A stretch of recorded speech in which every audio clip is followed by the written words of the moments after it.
Bonjour chers amis, heureux de vous retrouver dans un endroit différent et un cadre peut-être plus intéressant avec la mer Pyrénéenne et l'île Elbe en face qu'on ne voit pas malheureusement, elle est un peu perdue dans la brume. Voilà, nous sommes dans une période très napoléonienne. Le bicentenaire de la mort de l'empereur Napoléon Ier à Sainte-Hélène a suscité de nombreuses controverses en France, mais aussi en Corse.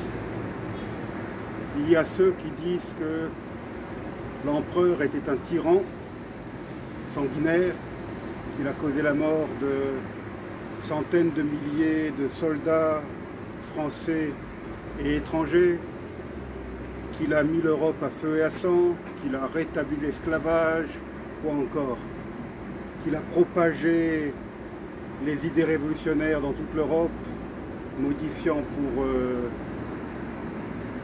jusqu'à nos jours, je dirais,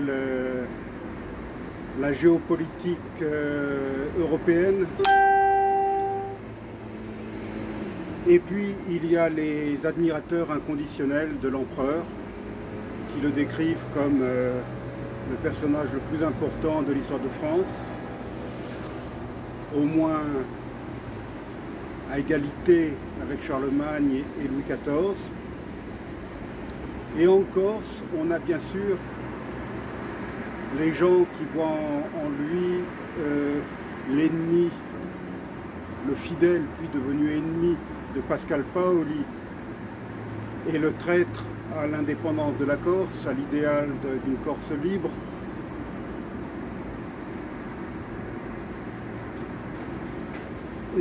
L'arriviste qui a trahi ses idéaux de jeunesse pour faire carrière sur le continent, et quelle carrière. Pour ma part, je n'appartiens à aucun des deux camps, à aucune des deux écoles. Je considère que Napoléon Bonaparte est un personnage immense de l'histoire de la France et du monde, de l'Europe et du monde.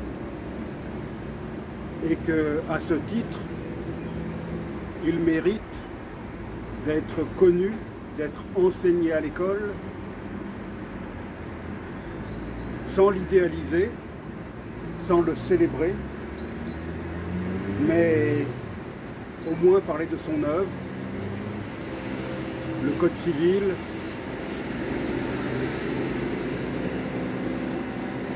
toutes les réformes qu'il a mis en chantier, la France qu'il a contribué, la France moderne qu'il a contribué à bâtir. Ce personnage ne doit certainement pas être effacé de la mémoire collective et certainement pas ignoré par les programmes scolaires. Je ne suis pas du tout bonapartiste. Je dirais même que mon cœur penche plutôt du côté de Pascal Paoli que du côté de Napoléon Bonaparte. Mais malgré tout, je pense que nous devons commémorer le bicentenaire de la mort de Napoléon Bonaparte en Corse, en France et ailleurs. Napoléon Bonaparte est l'un des personnages les plus connus au monde. Après Jésus-Christ, je pense qu'il arrive en seconde position. Et je parlais de l'île d'Elbe juste en face il y a quelques instants. Je me suis souvent rendu à l'île d'Elbe et j'ai constaté une chose. Les Elbois, eh bien, ils sont beaucoup plus intelligents que les Corses. Parce que les Elbois, ils ont su exploiter le souvenir napoléonien. Même si Napoléon Bonaparte n'a passé que 10 mois dans cette petite île, son souvenir, sa mémoire est célébré et c'est un atout économique important à l'île d'Elbe. Il y a une marque de bière qui porte son nom, il y a des statues, des monuments, des lieux de mémoire qui lui sont dédiés et qui attirent de nombreux touristes. En Corse, c'est un peu le cas à Ajaccio. Sortie d'Ajaccio, pas vraiment. Donc, pour des raisons à la fois historiques mais aussi économiques, je pense que Napoléon, il peut attirer du monde. Des Chinois, des Américains, tous ont entendu parler de Napoléon et ils seraient certainement heureux de visiter les lieux fréquentés par Napoléon dans sa jeunesse en Corse, comme ils le sont à l'île d'Elbe, pour visiter les lieux où il n'a passé que 10 mois à la fin de sa carrière. Pour Sainte-Hélène, c'est un peu plus compliqué pour s'y rendre, même s'ils ont construit un aéroport dernièrement et que désormais il y a un vol par semaine au départ de l'Afrique du Sud et que c'est donc un peu plus facile que ça ne l'était autrefois pour se rendre à Sainte-Hélène. Mais c'est certainement un voyage compliqué et qui doit coûter cher. Alors pour terminer mon propos sur Napoléon, je voudrais parler d'un livre que ma maison d'édition Vincente Lodistria a publié, ou plus exactement republié, il y a un peu moins de 2 ans. Il s'agit de Tuer l'empereur. L'auteur est Philippe Caverini. Philippe Caverini est un ami à moi, il habite Bastia, mais il est originaire de l'extrême sud de la Corse. C'est ce qu'on appelle Alta Rocca. C'est un magistrat en retraite, mais un passionné d'histoire. Il est l'auteur de plusieurs ouvrages historiques, en particulier des romans historiques. Et Tuer l'empereur, qui est sous-titré Île d'Elbe 1814-1815, c'est un roman historique, mais un bon roman historique. Car Philippe Caverini, passionné d'histoire, n'écrit pas n'importe quoi. Et toutes les informations historiques contenues dans ce livre sont rigoureusement exactes. Quand il parle des complots qui ont eu lieu à l'île d'Elbe en vue d'éliminer Napoléon, eh bien c'est vrai. Il y a eu plusieurs complots. Complots à l'instigation des autorités royalistes de Louis XVIII, en particulier à l'instigation du gouverneur de la Corse qui était à Bastia, complots anglais et autres, qui tous visaient à éliminer d'une manière ou d'une autre, ou au moins éloigner Napoléon. Donc quand il a fui l'île d'Elbe en mars, si je ne m'abuse, 1815, il n'a fait qu'agir avant d'être lui-même victime des manigances de ses ennemis. Car tôt ou tard, on l'aurait éloigné de l'île d'Elbe. L'île d'Elbe pour Louis XVIII, c'était beaucoup trop proche des côtes françaises. Alors dans ce roman, vous savez, il y a de beaux romans d'amour. Ça, c'est un beau roman de haine. Un beau roman de haine, puisqu'il raconte le désir de vengeance d'un jeune Corse envers Napoléon Bonaparte. Ce jeune Corse avait participé à l'expédition de la Maddalena. La Maddalena, c'est une île au nord de la Sardaigne, entre la Sardaigne et la Corse. Et pendant la Révolution française, les autorités révolutionnaires ont organisé une expédition calamiteuse contre le royaume de Piémont-Sardaigne et donc contre la Sardaigne. Une attaque qui a été menée par voie maritime contre Cagliari à l'extrême sud et avec un débarquement dans le nord de la Sardaigne, donc dans l'archipel de la Maddalena. Et cette expédition calamiteuse à la Maddalena a été commandée en second par le lieutenant-colonel Napoléon Bonaparte. Ça a été un échec cuisant. On parle toujours des grandes victoires de ce génie de la stratégie qu'était Napoléon Bonaparte. Eh bien, il a commencé sa carrière avec un échec cuisant à la Maddalena. Les Français ont dû se rembarquer piteusement et retourner en Corse. Alors le héros du livre a perdu son meilleur ami dans cette affaire. Et pour cela, voue une haine farouche envers ce Napoléon Bonaparte qu'il considère comme le responsable de la mort de son ami. Les années passent, Napoléon a la carrière que l'on sait, et ce jeune Corse, à la suite d'une histoire de vendetta, est obligé de s'exiler à l'île d'Elbe. Quelques années plus tard, débarque Napoléon à l'île d'Elbe. Et là, il a cru que c'était un signe du destin, et il s'est, comment dirais-je, il a tout fait pour tenter d'assassiner Napoléon Bonaparte à l'île d'Elbe. Peut-être que Napoléon Bonaparte aurait eu intérêt à être assassiné à l'île d'Elbe en 1815.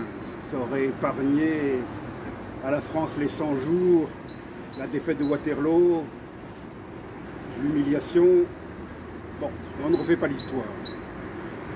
Et effectivement, à la fin du livre, ce n'est pas dévoiler la fin du livre que de vous avouer qu'effectivement le complot a échoué et que Napoléon Bonaparte n'est pas mort. Et qu'il est effectivement parti vers la France. Mais on ne peut s'empêcher de rêver à ce qu'aurait pu être le destin de la France, le destin de Napoléon Bonaparte lui-même, si l'histoire avait été différente. Donc voilà, je voudrais vous recommander ce livre. J'en ai encore beaucoup en stock. Il est disponible bien sûr dans les principales librairies de Corse, pas sur le continent. Donc si vous souhaitez l'acquérir, pour les Ajacciens, allez l'acheter à la Marge ou alors à la Casa Bonaparte, ce petit café magasin de souvenirs napoléonien qui se trouve juste à côté de la maison natale de l'empereur. À Bastia, vous le trouverez à la librairie Pumalest. Ou alors vous pouvez vous adresser à moi directement et je me ferai un plaisir de vous l'expédier pour la modique somme de 18 €. Bon, rajoutez quelques euros pour les frais de port quand même. Hein. Alors ce livre, j'ai dit que c'était une réédition parce que nous l'avons complètement remanié. Il avait été publié quelques années plus tôt chez un autre éditeur, mais ce n'est pas le critiquer ce collègue, mais le travail qui avait été fait à l'époque ne rendait pas service à l'auteur. Il était très mal présenté, le manuscrit n'avait pas été corrigé, donc nous avons passé des semaines, voire des mois à retravailler complètement le manuscrit, et j'ai moi-même rajouté les notes de bas de page, parce qu'il n'y en avait pas dans le manuscrit original, dans la première publication, afin de rendre ce livre plus compréhensible pour le lecteur non corse, parce qu'il y a beaucoup d'expressions corse ou italiennes, donc j'ai jugé bon de rajouter des notes de bas de page à l'intention des lecteurs qui ne sont pas familiers avec la Corse ou avec l'île d'Elbe. Donc la moitié du livre se passe en Corse, l'autre moitié se passe à l'île d'Elbe. Et j'avais été heureux de publier ce livre à l'époque parce que je me disais que c'était aussi peut-être un moyen de rétablir des liens entre les deux îles, la Corse et l'île d'Elbe. Il n'y a que 40 km qui nous séparent de l'île d'Elbe. Or, les deux îles se tournent le dos. L'île d'Elbe est tournée bien sûr vers Piombino, la Toscane, et la Corse, elle, comme chacun sait, elle est tournée vers la France. Ce qui fait que depuis que la Corse est française, et depuis que l'Italie existe, depuis l'unité italienne, les destinées de ces deux îles ont été divergentes et les relations peu à peu ont cessé, alors qu'autrefois il y avait des relations très importantes entre l'île d'Elbe et la Corse. Jusqu'au XXe siècle, il y avait des hauts fourneaux à Bastia, à Toga, qui utilisaient le minerai de fer exploité, extrait à l'île d'Elbe, qui est riche en minerai de fer.